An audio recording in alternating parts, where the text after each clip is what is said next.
Ito si LDP Gemini is clearly not DDS. Okay, hindi siya supporter ni VP Inday, pero anayin natin yung kanyang tanong.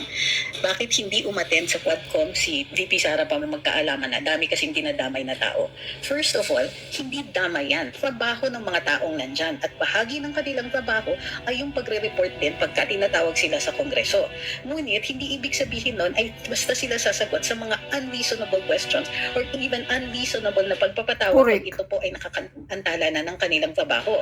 They have the right to appeal even a decision of asking them to attend. So bakit sinasabi ninyong nadadamay?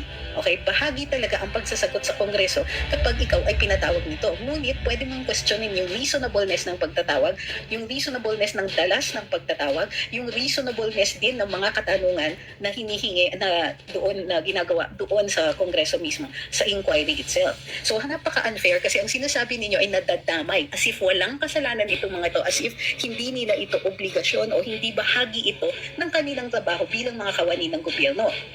Next, sige, VP Sara, politika para sa kanya yan. And so it was very clear to her, sinabi niya dun sa mga tao niya, trabaho lang yun sa inyo, sa akin na yung mga politika na yan.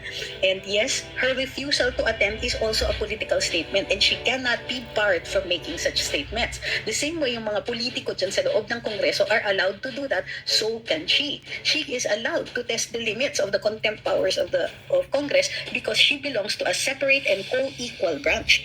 The fact na hindi siya dinidefend ng Pangulo ng Pilipinas who is head of the executive is of no moment. Whether politika na ng presidente yan na hindi man lang siya kumikibo para protektahan ang vice-presidente, lalong-lalo na pagdating doon sa confidential fund na inirelease ng opisina niya. O di ba? Katanungan, bakit hindi na-question ang Office of the President, tini-question nila yung pag-withdraw ng mga binigay ng OP doon sa OVP.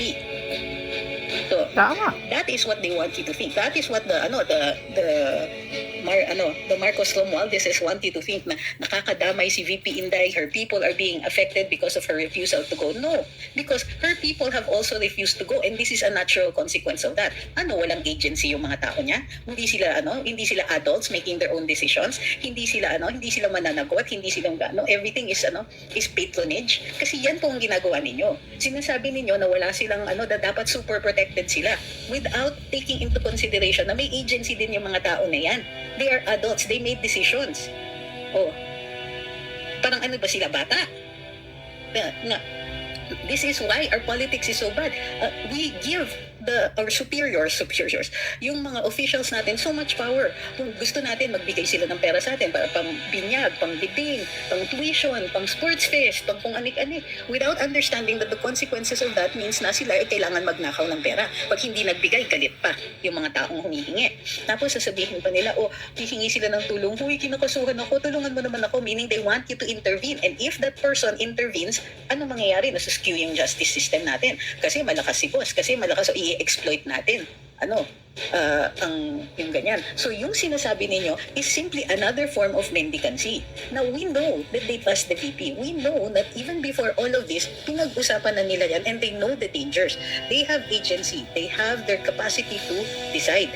And I am also quite sure that the VP asked them, anong gusto ninyong mangyari? Anong gusto ninyong gawin? We will do it to the best of our ability. Pero hindi fair na kung kunwari, hindi na maprotektahan ni VP Inday ang mga tao niya, you will make her responsible. Hindi yan nalalayo doon sa sinasabi nitong mga kongresista na pag 200 ang nawalan ng trabaho, that's on her. Kay VP Inday yan kasi hindi siya nagpapakita.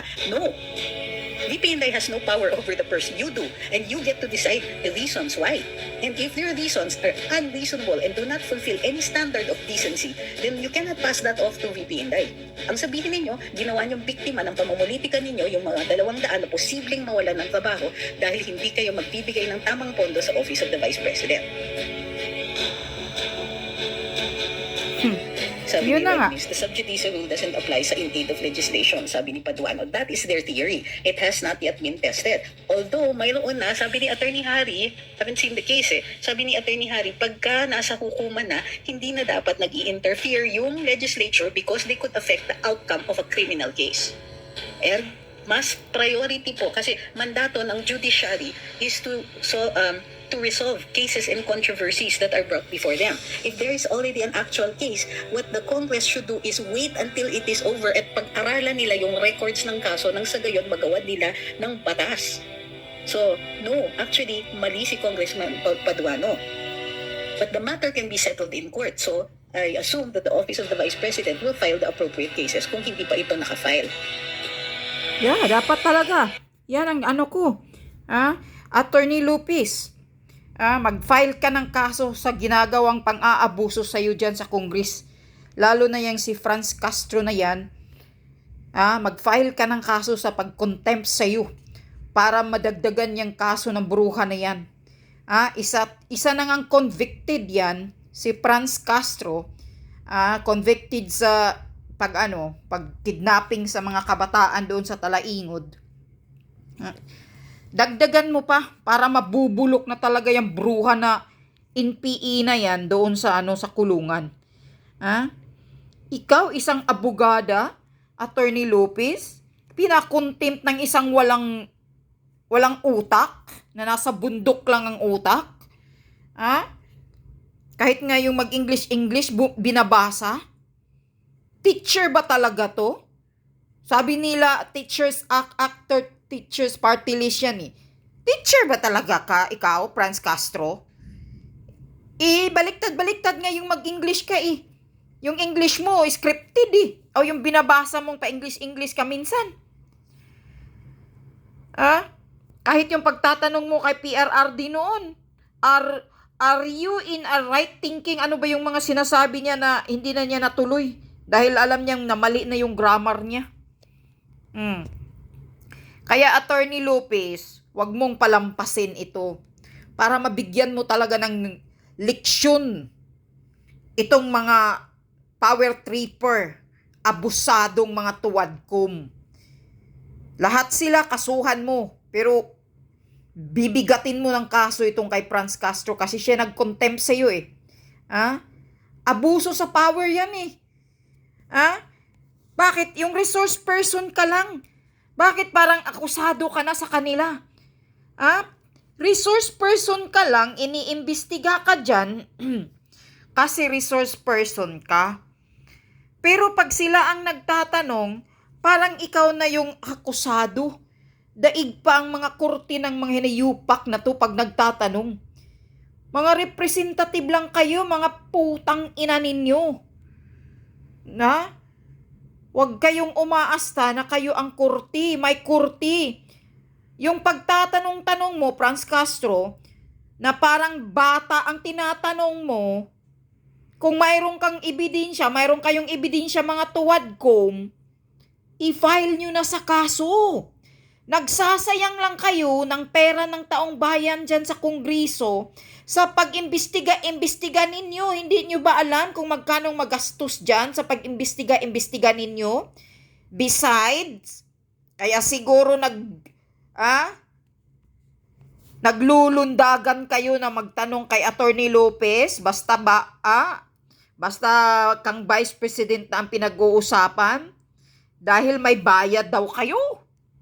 Bawat hearing daw, na ididiin, sisirain si Sara Duterte at si PRRD, may mga bayad daw ang mga ito kada hearing. Sabi ni ni Pulong. Yun na nga mismo si Harry Roque nagpalabas na. 1 million to 10 million daw ang bayad sa bawat paninira sa mga Duterte. Binabayaran itong mga jutang ginimis na mga congressman, mga tuwadkom na nag-imbestiga sa paninira kay Sara Duterte. May bayad pala. May bayad daw sila. Binabayaran sila ni Tambaluslos, pira ng mga taxpayer, sinasahura na nga sila, iba pa yung mga kickback nila sa mga budget nila, iba pa yung binubulsa nila, ninakaw nila na pira ng mga taong bayan, ng mga taxpayer. Pero pati dito sa pag-hearing, bawat hearing na sisirain ang mga Duterte, may bayad daw. Yon ang pasabog ni Pulong at ni Harry Roque, may bayad. Itong mga hinayupak na to, na lumalamo na nga sa pira ng mga taxpayer. Kaya dapat talaga buwagin na, tanggalin na itong nayupak na House of Representatives. Kasi marami lang ang mga magnanakaw dyan eh. Kaya ikaw, Attorney Lopez, wag mo nang palampasin to, wag kang magpaapi. Isa ka palang investigador sa Office of the Ombudsman na abogado. Ha? Kasuhan mo na lahat yung tuwadkom sa pang-aapi sa'yo. Alam mo naman yan na power tripper ang ginagawa sa'yo pang-abuso sa posisyon nila. Ganyan sila kasi hindi nila makontem-kontem si Sara Duterte dahil hindi nila maisahan si Sara Duterte dahil lilikturan sila about sa batas.